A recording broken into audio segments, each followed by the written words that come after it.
Saluda en el nombre de Jesús. Este es el ministerio Jesucristo la Piedra Viva. Este quien le habla es el evangelista Elías Álvarez. Llevábamos casi una semana entera que no podíamos transmitir, problemas de luz. Tuvo un momento de dolores de piedra en los riñones, pero estamos aquí. Gracias al Señor y gracias de que regresó la luz y los problemas se fueron arreglando. Seguimos hablando acerca de desiertos. Estamos en la parte 6 de desiertos. Y este es un tema muy interesante porque cuando tú puedes conocer cuál es el camino que tú tienes que cruzar, tú te preparas. Si usted fuera a agarrar a un vuelo de avión para la ciudad de Chicago, que le llaman Windy City, la ciudad de los vientos, y usted sale de un sitio como Puerto Rico, que es del Caribe, usted se llevaría un abrigo bastante grueso, ropa que el viento no la penetre, usted se prepararía. Igualmente para cuando tú tienes una temporada donde Dios quiere encontrarse contigo, uno se tiene que preparar. Hay gente que dicen, no, que esto es por la fe, no importa. Lo que sea lo que pase es por la fe, estamos en buenas manos. Sí, estamos en buenas manos. Pero una de las cosas que presenta el Antiguo Testamento y después se pasa al Nuevo Testamento es acerca de discípulo y maestro. El Antiguo Testamento te presenta esto, discípulo y maestro, y te lo presenta bastante formado para lo que es nosotros los gentiles. Si estuviera hablando con un israelita, la formación es espectacular. Para nosotros es algo que no tiene mucha formación. Cuando usted mira las escuelas de profetas, Samuel fue el que empezó a implantarlas, y después vino el profeta Elías con Eliseo y las reanudaron y las pusieron y empezaron a funcionar. Para tú entrar en las escuelas de profetas tenías que tener el don y el llamado de Dios. No era que tú entrabas y entonces estudiabas y entonces eras profeta. Así no funcionaba. De la misma forma, en el día de hoy, en las iglesias de Cristo, usted no va a agarrar ¿cómo se llama esto? Un congreso de sueños y visiones, o un congreso de profecía, o un congreso de plano espiritual para usted decir que porque usted agarró el congreso, entonces usted es profeta, entonces usted sabe bregar con sueños. No, esto es don de Dios. Esto es divino, no es hechura de hombre. En las escuelas de los profetas se agarraba a la persona que tenía el don y se le enseñaba las responsabilidades de llevar ese don, cómo se tenían que comportar y cómo se tenían que dirigir. Y parece que no estoy hablando de desierto, estoy hablando de otra cosa, pero sí, te voy a llevar por ahí. En la escuela de profetas se te enseñaba de que el nombre de Dios, Adonai, Elohim, Yahvé o Yah, según fuera la operación, usted se iba a dirigir en representación, cuando Dios le da la palabra, en representación de Jehová. No se le añade a lo que Dios te dijo, no se le quita a lo que Dios te dijo.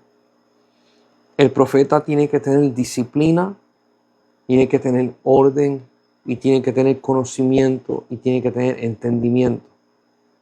Por eso estaban las escuelas de los profetas. Hoy en día, por causa de que Cristo nos da la salvación, mucha gente que vive en vidas desordenadas, que viven vidas que no tienen estructura, que se criaron en casas, en familia, en pueblos donde el ser innovador acá dicen sacárselas de la manga, el ser explosivo con algo nuevo, es emocionante y trae una chispa nueva a todo lo que estamos haciendo.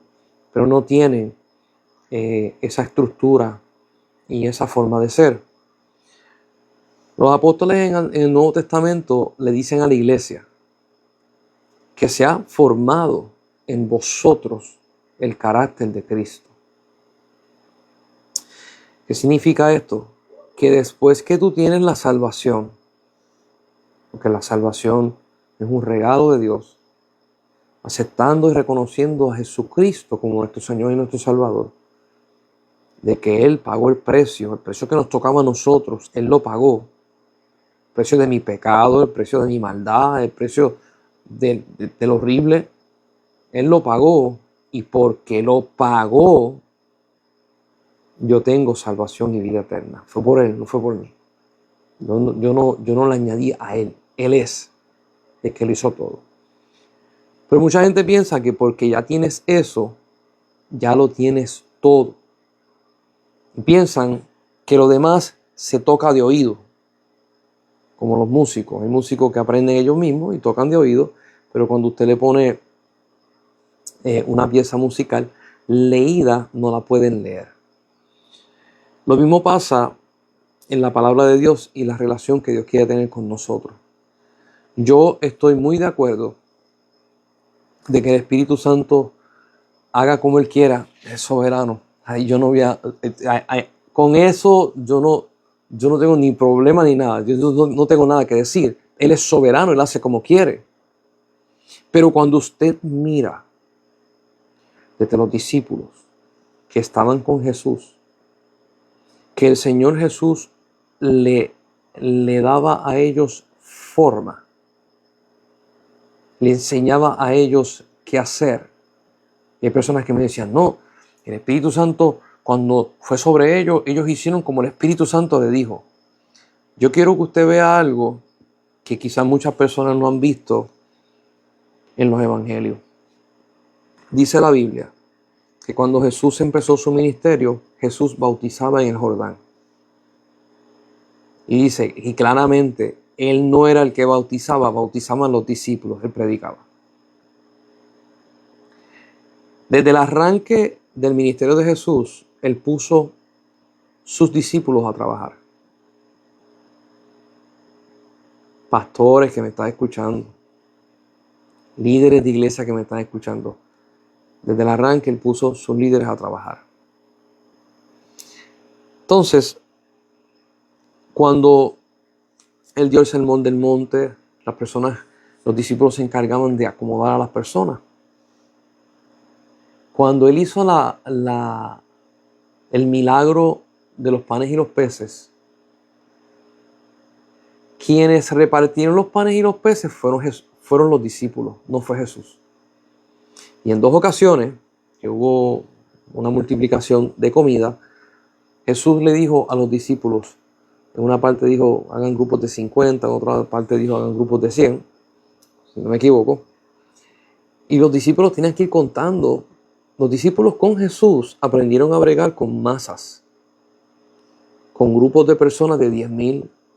Dice la Biblia en un punto dado, eran 10,000 hombres, no contaron las mujeres ni los niños, pero supieron bregar con masas y supieron cómo organizarse y hacer las cosas correctas. Cuando llega el Hecho de los Apóstoles y viene el Espíritu Santo y bautiza a la iglesia, esos 120 que estaban, cuando Pedro predica, ellos saben manejar 3,000 personas para bautizarla en la misma noche.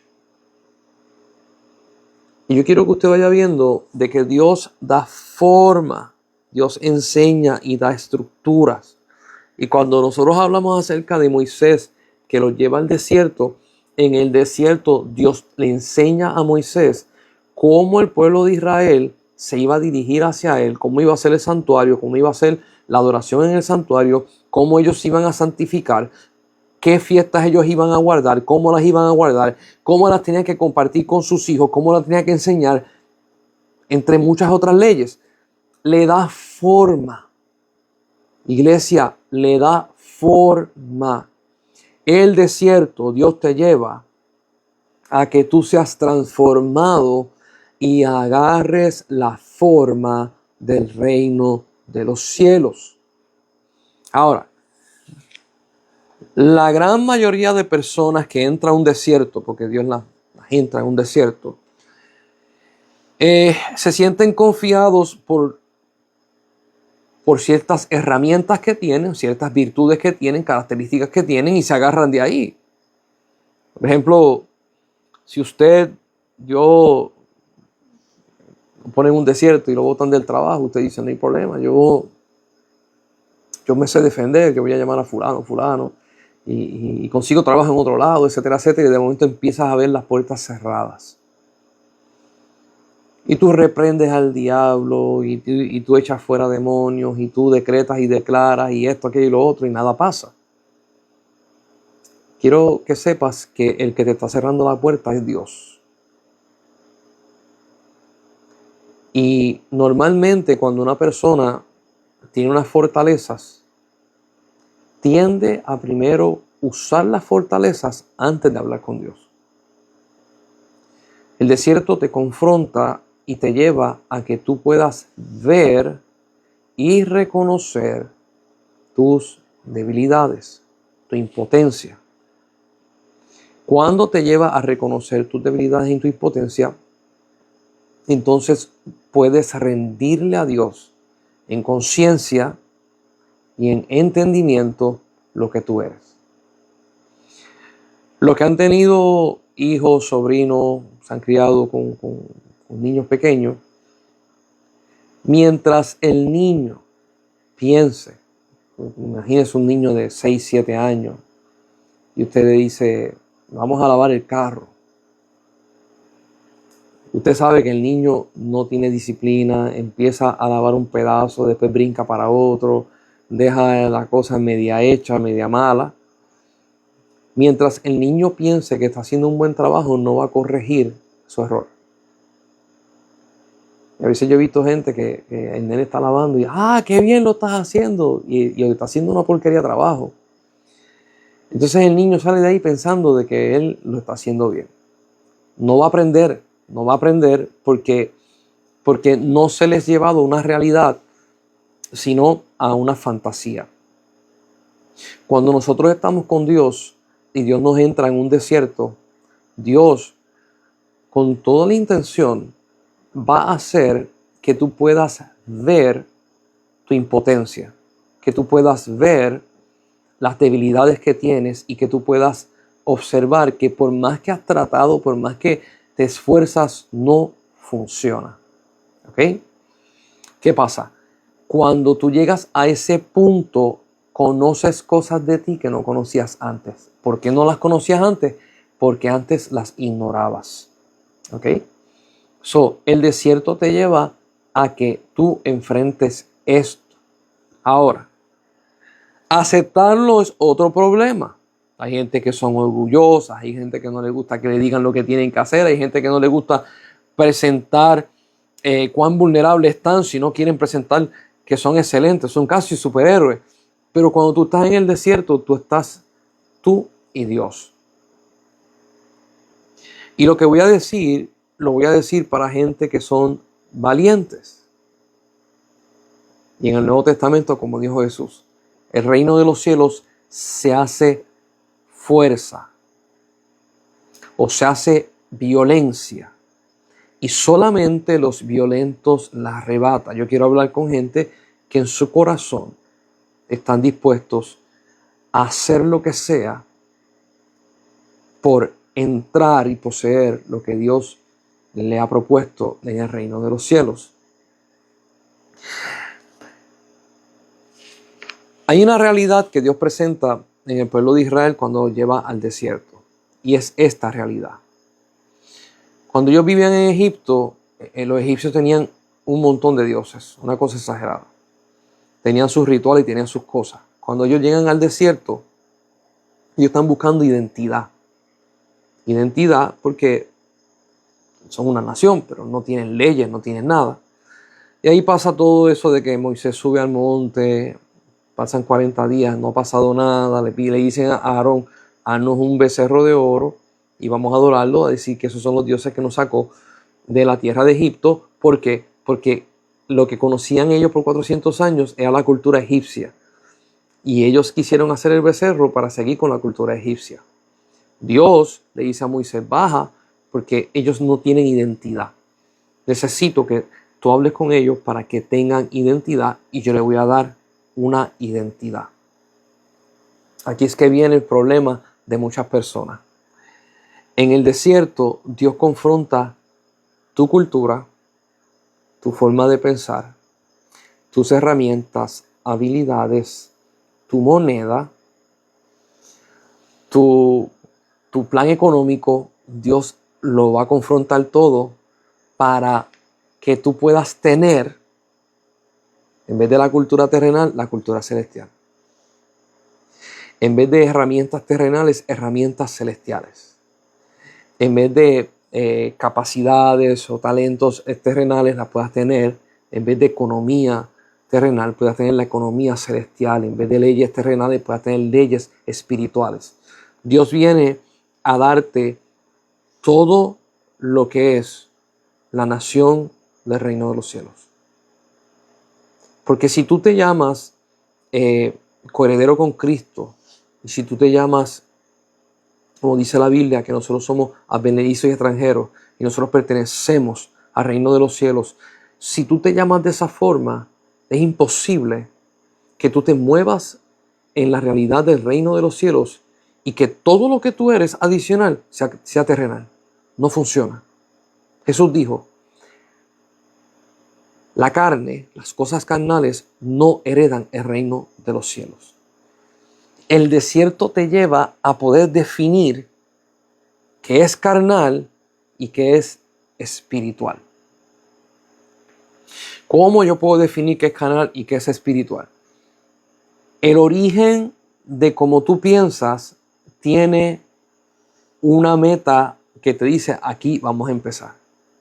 O sea, si yo vivo en San Germán y yo digo, yo quiero ir a San Juan, que es la capital de Puerto Rico, pues el origen es San Germán y de ahí yo trazo una ruta en la carretera para allá. Ese es mi origen. Cuando tú eres espiritual, tu origen empieza en el cielo.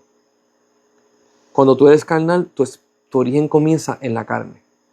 Si cuando tú vas a hablar, las referencias que hace, mi mamá me enseñó, mi papá me enseñó, mi abuela me enseñó, los vecinos me enseñaron, mi jefe me enseñó, ese punto de partida es carnal. Todo lo que sale de ahí es carnal. Si tu punto de partida empieza, la palabra de Dios dice, Dios enseñó esto, Jesucristo dio esta enseñanza y nos pidió que hiciéramos esto, el origen tuyo es espiritual. A esto se le llama la perspectiva donde tú vas a moverte, o la percepción de donde tú empiezas a moverte. Jesús, cuando estuvo aquí en la tierra, le decía a los fariseos, ustedes agarran la ley de Moisés y le dan la percepción carnal que ustedes quieren darle. Por eso es que Moisés le dio carta de divorcio.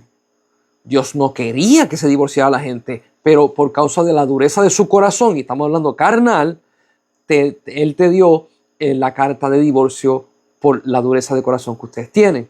Pero Dios no quiere eso. Ustedes le dicen, había una ley específicamente en el Antiguo Testamento que era el hijo que llamara raca, o sea, insultar a su papá y a su mamá. La ley lo obligaba a sacarlo fuera de la ciudad y la ciudad entera lo apedreara y lo matara. Esa era la ley de Moisés.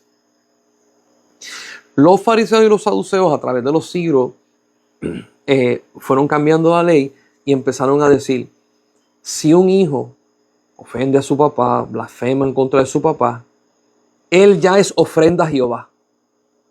O sea, no lo sacan afuera a apedrearlo, no hacen nada. Sin embargo, como que dice, te lo entrego a Jehová, que Jehová se encargue de eso. Y Jesús le dijo, eso no fue lo que está escrito. Cada vez que usted, el punto de partida, empieza en la carne, termina en la carne.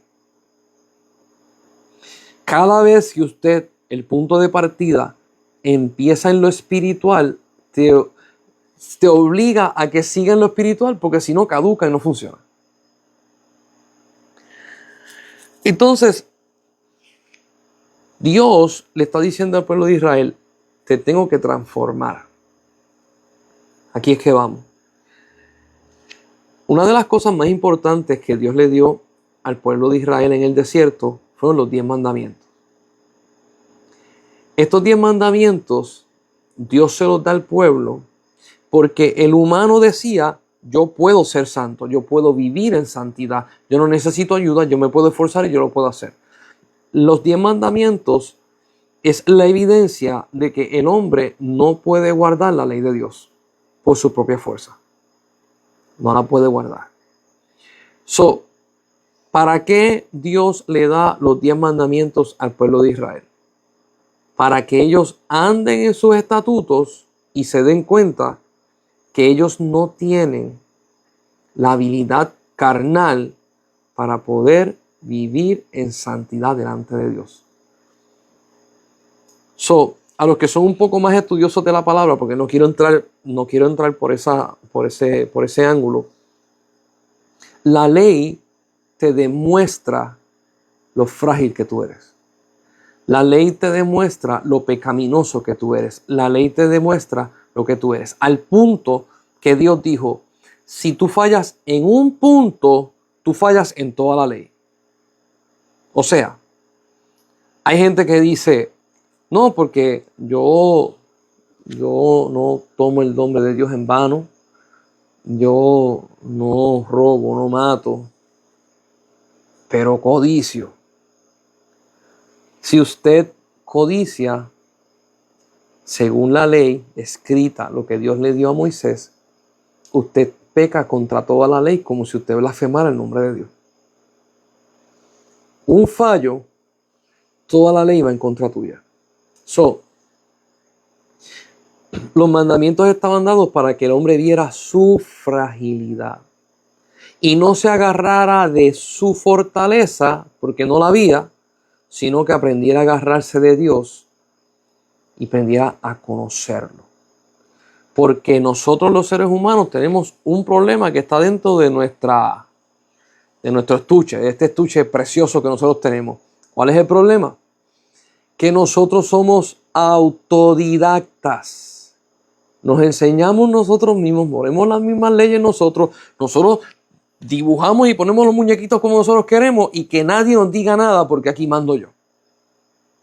Cuando Dios viene a nuestra vida, nosotros le queremos probar a Dios de que nosotros somos autosuficientes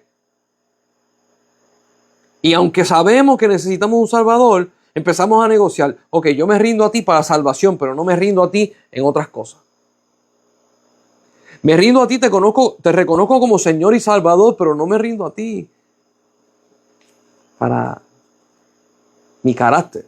Ese carácter soy yo. Nosotros somos autodidactas, nosotros protegemos lo que nosotros somos.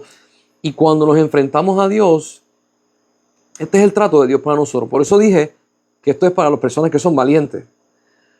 Dios dice, dame hoy, oh hijo mío, tu corazón. Todo. Dios no quiere fragmentos de lo que tú eres. Dios lo quiere todo. Por eso es que Dios te lleva al desierto. Para poder tener el todo. Porque cuando tú le das el todo a Dios, entonces no hay nada entre tú y Él. Y todo el reino de los cielos puede fluir y puede posar su gracia y su misericordia sobre ti. Sin nada que obstruya el paso. Yo te quiero llevar a 2 Corintios capítulo 12. Aquí está el apóstol Pablo. Me gusta muchísimo.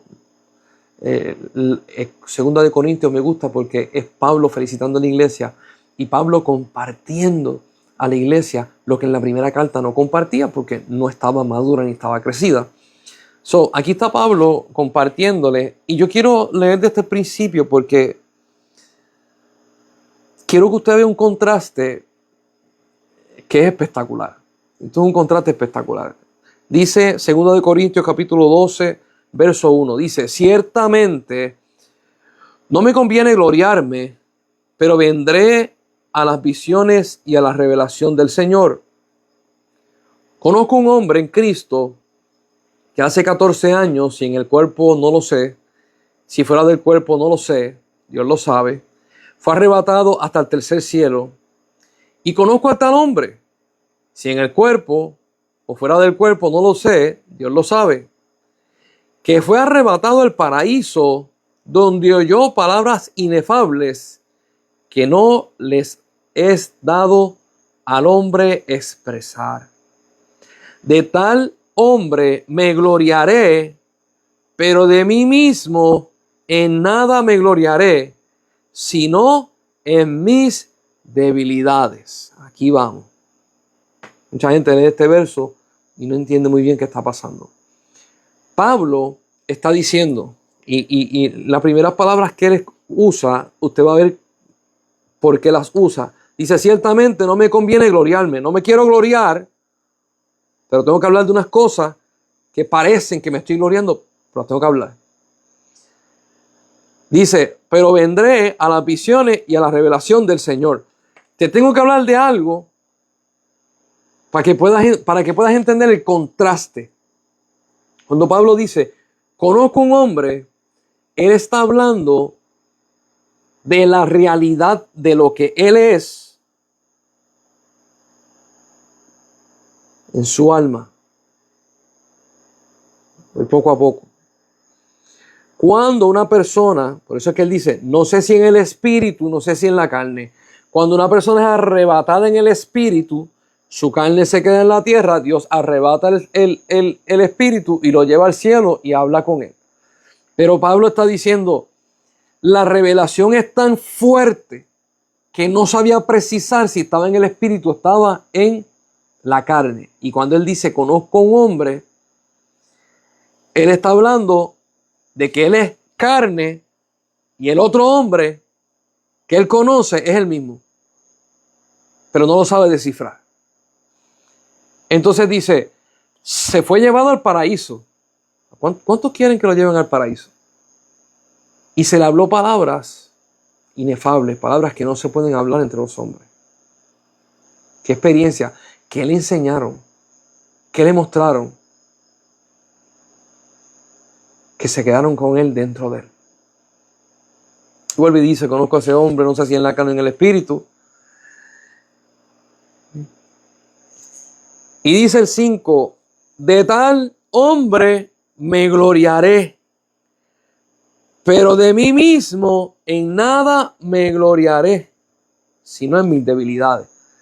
Ese hombre que es el espíritu de él, su parte espiritual, almática, él se gloría en ese hombre.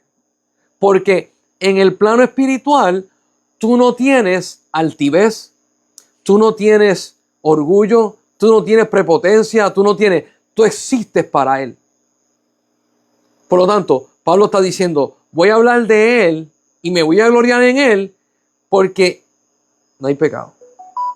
Entonces viene y dice, pero de mí, dando la parte carnal, me gloriaré en mis debilidades. ¿Por qué Pablo se gloria en sus debilidades? ¿Por qué yo voy a sacar tiempo para explicarle a la gente cuán poco funcional yo soy en unas áreas, o cuán débil yo soy en otras, o cuán, si podemos usar la palabra, inepto puedo ser en unas áreas, y de eso me voy a gloriar? Mira el contraste.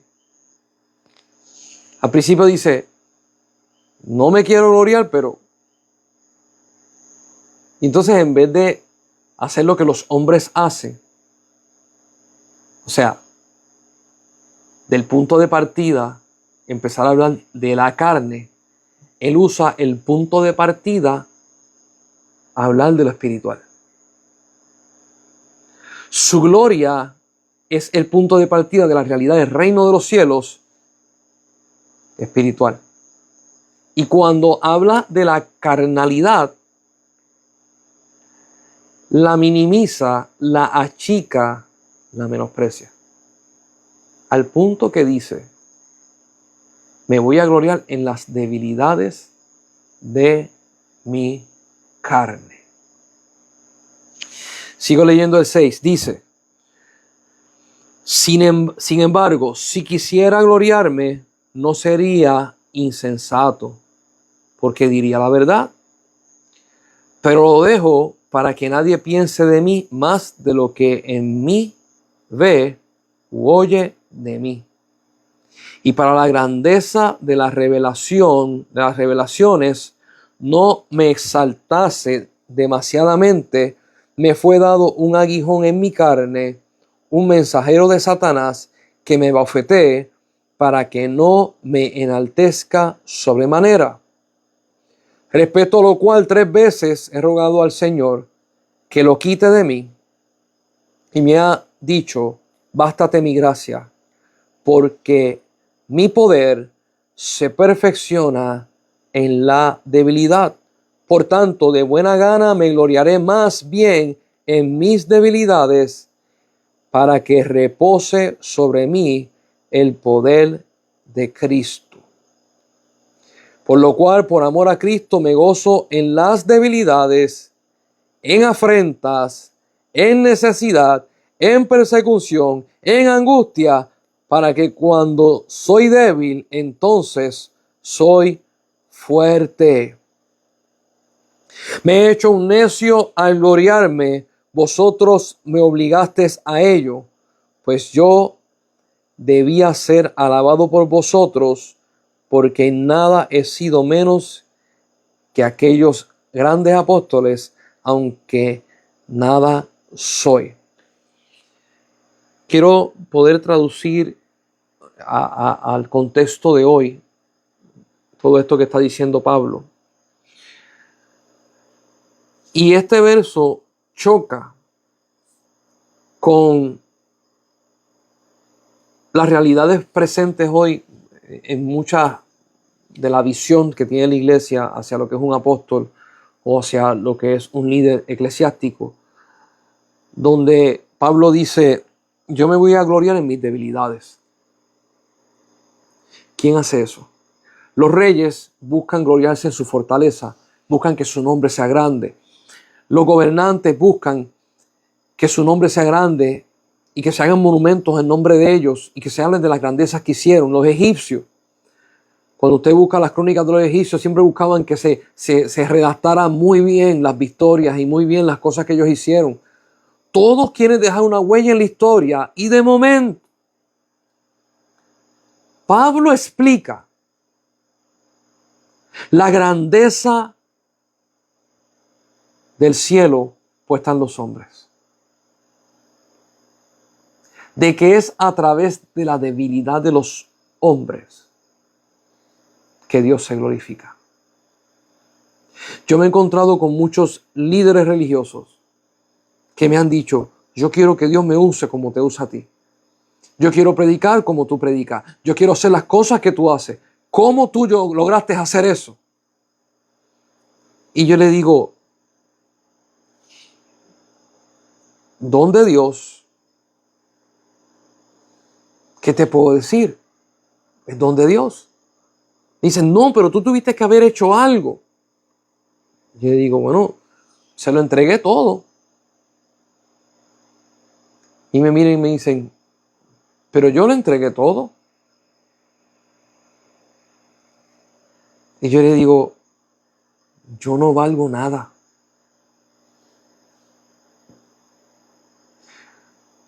Y yo no digo esto por menosprecio.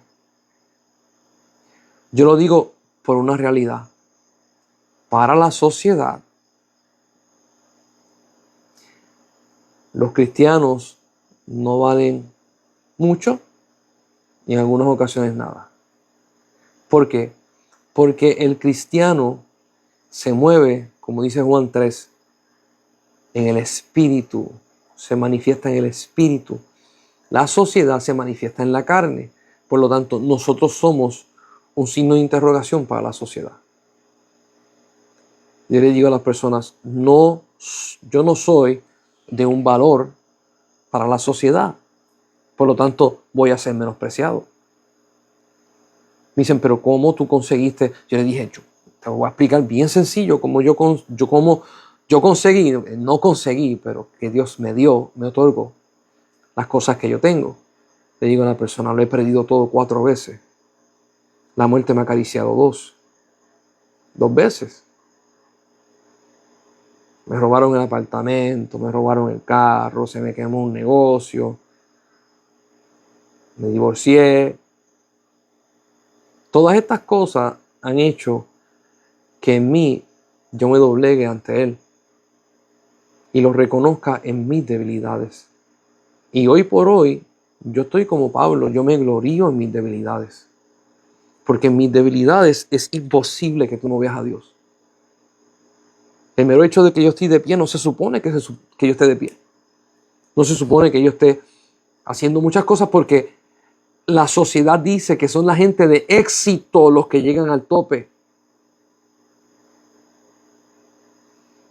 Y el Evangelio de Cristo dice que el que se humilla hasta la saciedad, Dios lo va a levantar en alto. Son 2 leyes completamente diferentes. El plano carnal, tú buscas ser perfecto, tú buscas ser útil, tú buscas tener muchas herramientas espectaculares, asombrar a la gente para que te eleven más arriba. Ese es el plano carnal. El plano espiritual es mientras más te humillas, mientras más tocas fondo, mientras más dejas de ser tú para que sea Jesús en tu vida, Él se glorifica en ti. Cualquier persona que no ha entrado en un desierto no entiende lo que yo estoy hablando. Pero cuando tú estás en el desierto, te llevan a esto. Porque el desierto marca tu vida para siempre. Marca lo que tú eres. Moldea tu carácter. Y si tú pensabas que le habías entregado todo a Cristo, cuando tú llegas al desierto, te das cuenta que hay un montón de cosas que no le habías entregado. Porque ves las debilidades. Entonces Pablo le dice, de un emisario de Satanás que viene a bofetearme. Mucha gente dice, ¿cuál es el problema que tiene Pablo? Porque no lo dice. Y muchas personas, lo voy a decir, que le gusta el chisme, le hubiese gustado saber cuál era el emisario de Satanás, para saber cuál era la debilidad de Pablo, para entonces hablar de Pablo y minimizarlo. Y Pablo, que Dios lo puso como apóstoles para los gentiles, conociendo cómo son los gentiles, escribió no dándole gloria a Satanás en nada, sino dándole gloria al Cristo de la gloria. Pablo no te va a desviar la mirada para que la pongas en Satanás, sino que la pongas en Jesús.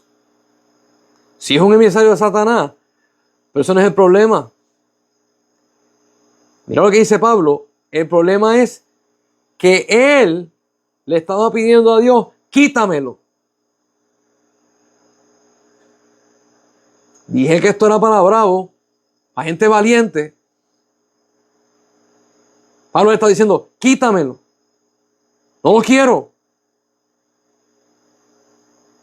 Y hay personas que le dicen a Dios, quítame la suegra. Si me la quita, yo te puedo servir mejor. Hay mujeres que dicen, quítame el esposo. Hay hombres que dicen, quítame la esposa. Hay otros que dicen, quítame el pastor, ponme un pastor mejor. Quítame el jefe. Quítame el trabajo. Y Dios te dice, quédate ahí. Pero Dios, pero es que la suegra me humilla. En el trabajo me pisan. Me denigran, me quitan valor. Es que mi esposo, en vez de darme valor, lo que hace me trata mal. Y Dios, quédate ahí. Quédate ahí. Y mucha gente diciendo, ¿por qué no me quitas esta situación? Pablo dice, se lo pedí 3 veces. Y la respuesta de Dios es esta: bástate mi gracia. No me lo pidas más, agájate de mi gracia. No me lo pidas más. Que sea suficiente mi gracia. Dice, porque mi poder se perfecciona en la debilidad. Ay, Señor amado, cuando yo entendí este versículo, yo quedé pegado a la pared como un chicle derretido en el piso al mediodía que nadie lo puede sacar del piso. Yo decía, Dios mío, tú te perfeccionas no en mi fortaleza, no en mis habilidades, no en mis talentos ni mi conocimiento. Tu poder se perfecciona en la debilidad. Vamos a cruzar una raya de lo personal para poder explicar un poco más esto. Hay hombres y mujeres de Dios que han tenido que vivir atropellos constantes en su crianza, después se casan, han vivido atropellos, han vivido dificultades. Y en medio de los atropellos y dificultades han visto a Dios. Tienen en ellos una luz especial. La gente lo ve y le dicen, yo quiero ser como tú. Qué paz, qué mansedumbre, qué misericordia, qué sabiduría. Y las personas que pasan por esto dicen, si supiera todo lo que me ha pasado. Sin embargo, tú miras para el lado a una persona que se le ha dado todo. Tiene dinero, tiene casa, tiene estudio, tiene oficio, tiene talento. Se le ha dado todo. Dentro de esa persona hay prepotencia, altivez, no es misericordioso, tiene unos problemas con su carácter increíble. Dije que iba a cruzar la raya. Las personas que se le ha provisto de todo y se le ha dado un tipo de acomodo, qué difícil se le hace pedir perdón. Qué difícil se le hace aceptar sus errores. Hacen misericordia sin demostrar la fragilidad que tienen. Tapan con orgullo. Hacen obras caritativas, pero no saben definirlas. No saben cómo presentarlas. Y sin embargo, el que ha sido quebrantado, el que ha sido pisoteado, el que ha sido humillado, el que ha sido procesado, no tiene problema ninguno en decir, me equivoqué, perdón, es mi error. ¿Cómo lo puedo arreglar?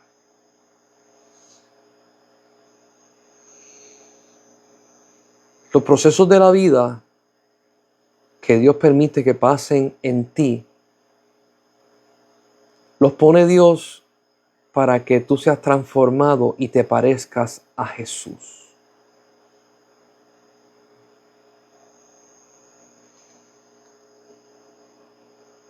Hace varios años atrás,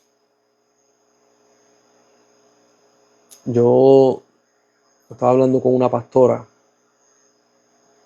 La pastora me estaba presentando varias situaciones y cosas que estaban pasando en la iglesia.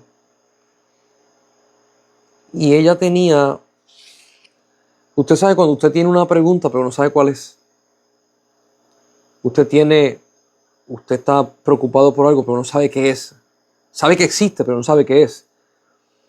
Sabe que hay un problema pero no sabe señalar. Sabe que hay una pregunta pero no sabe cómo hacerla porque está ahí pero no lo ves.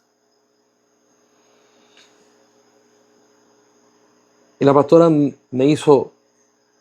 trató de hacer la pregunta, sin saber, sin entender, pero sabía que había una pregunta. Y yo dije, ¿sabes cuál es el problema? Dije que esto era para valientes. La miré a los ojos y le dije, es que cuando yo te miro, yo no veo a Jesús. Yo veo a una persona que se quiere hacer ella misma. Yo veo una persona que quiere tapar sus debilidades y solamente presentar su fortaleza. Ese no es el carácter de Cristo. Por eso es que no me puedes hacer la pregunta. Porque la pregunta es espiritual y tu visión es carnal. La pregunta viene con el enfoque espiritual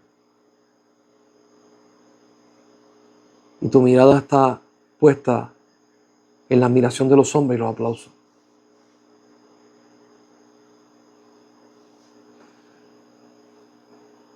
La pastora se molestó conmigo.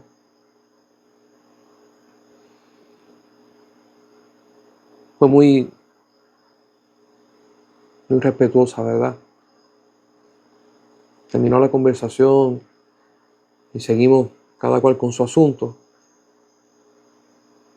Y yo le dije, Señor, ella está huyendo del desierto donde tú la quieres meter. Hermano y hermana que me escuchas, Padre Celestial te ama. Los desiertos, Dios los creó para transformar tu vida. Los seres humanos dicen, si tú tienes la mejor educación, si tú puedes ir a las mejores escuelas, si tú puedes ir a la mejor iglesia grande que tenga diferentes ministerios, que ayude a los deambulantes, que ayude a la casa de mujeres maltratadas, que ayude. Mientras más grande es, más exposición tú vas a tener. Qué bueno, ese es el lugar que tú necesitas. Y la iglesia que lo tenga, qué bueno. Pero creo que en Hechos capítulo 4, dice que la gente se maravillaba porque Pedro y Juan hablaban con una autoridad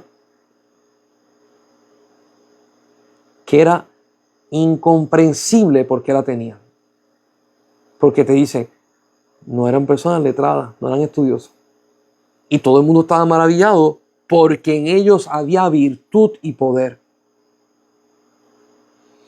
La virtud y el poder de Dios tú no lo consigues en un instituto bíblico. No lo consigues en congreso. No los consigues teniendo una experiencia viva con el Santo de Israel, siendo procesado por Él en el desierto. Yo quiero que usted entienda algo y pueda ver el modelo perfecto. Cuando Jesús fue bautizado por Juan el Bautista, lo primero que hizo el Espíritu Santo fue dirigirlo al desierto. Dije que esto era para bravo. Hermano y hermana, si Jesucristo, que es el autor y consumador de la fe, lo primero que hizo fue al desierto, ¿qué haces tú huyendo de los desiertos? ¿Qué haces huyendo de los desiertos? Hay gente que dice, no, lo que pasa es que yo como lo visualizo, yo como lo pensé,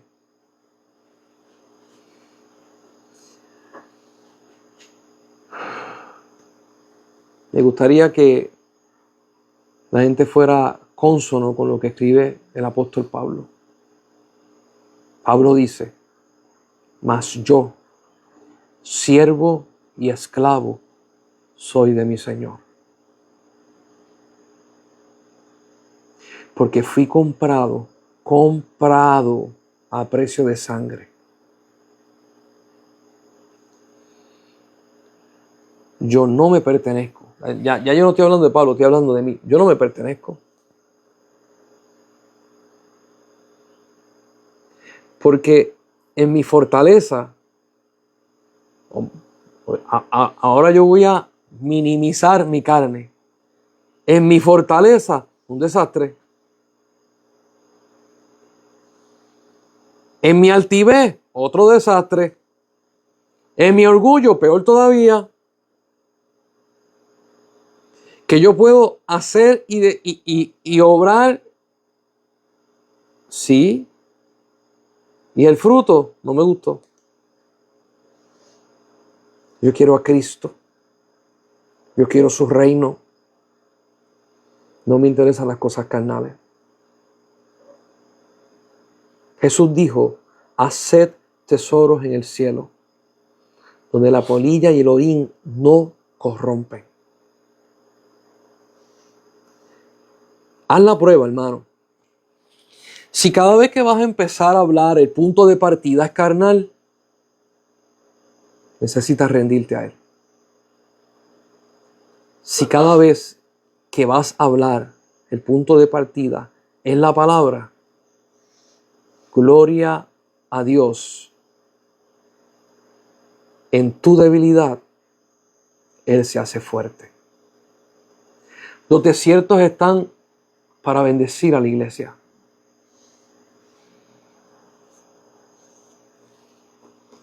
Qué hermoso y bello es poder ver una persona predicar que ha pasado por desiertos. Por eso es que el tema está en plural. Porque no es uno nada más. Qué hermoso y qué gratificante y qué edificante es ver a un pastor, a un predicador, a un evangelista que ha pasado por desiertos y lo ha entregado todo. El Espíritu Santo te llena el alma. Qué mal esto escuchar a una persona predicar que ha tenido tantos éxitos que nunca ha tocado un desierto. Terminó de predicar la persona y tú dices: wow, qué interesante esa persona. Mira cómo es esa persona, y no saliste edificado. Una de las cosas que yo enseño en el discipulado con los pastores es esta. Si usted se para a predicar, cuando termina el sermón usted sale vacío, la iglesia sale llena. Si cuando usted va a predicar, terminó de predicar y usted está lleno, usted hizo un pobre trabajo, la iglesia sale vacía.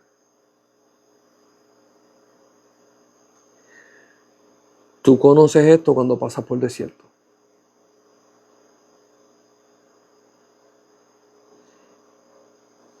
Y ahora voy con los pastores. El pastor cuando predica no diezma en la predicación. Lo da todo.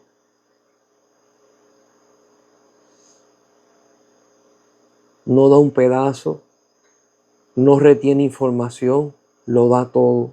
Jesús dijo: el buen pastor su vida da por las ovejas. Amado pastor que quiere ser transformado, amado evangelista, ministro que quiere ser transformado, el evangelio de Cristo es todo o nada.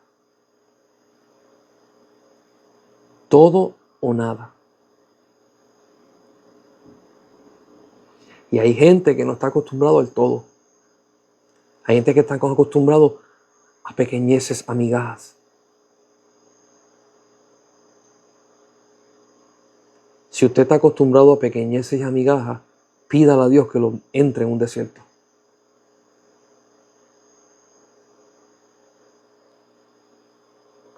Para que cuando la gente te vea, pastor, evangelista o ministro, puedan ver a Cristo en ti, que no te vean a ti.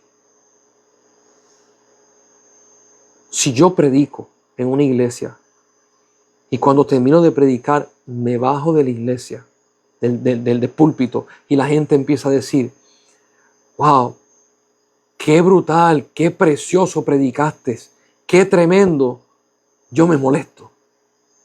Le voy a decir por qué me molesto. Porque pusieron la mirada en mí. Ese no es el propósito de la predicación.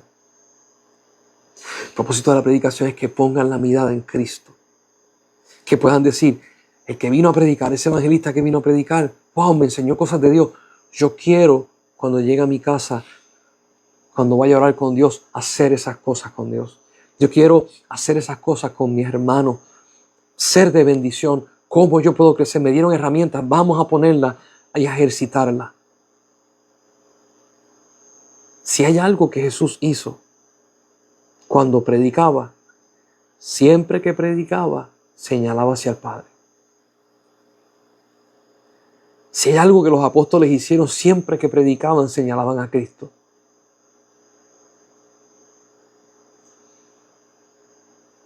Amado amigo que me escucha, hermano que me escucha, hermana que me escucha, si todavía tú estás pendiente a qué ministerio Dios te va a dar, y todavía tú estás buscando admiración y estás buscando de que la gente sepa cuán grande tú eres o cómo Dios te usa, pídele a Dios que te entre en un desierto. Que puedas estar con Él y puedas conocerlo a Él. Esto se trata acerca de Jesucristo. No se trata acerca de mí.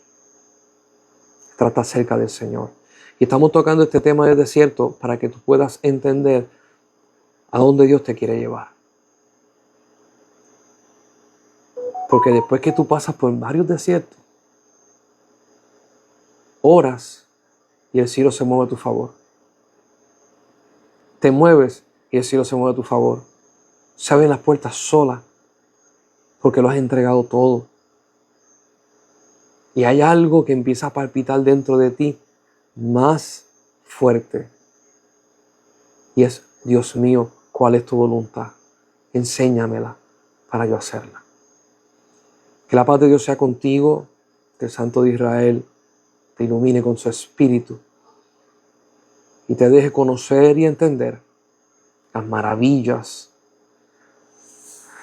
los tesoros del reino de los cielos, que son tan abundantes y tan espectaculares, para que podamos ser uno en Él y este mundo sepa que Cristo salva, sana y viene a buscar a su iglesia. Nos vemos el próximo sábado, Dios mediante.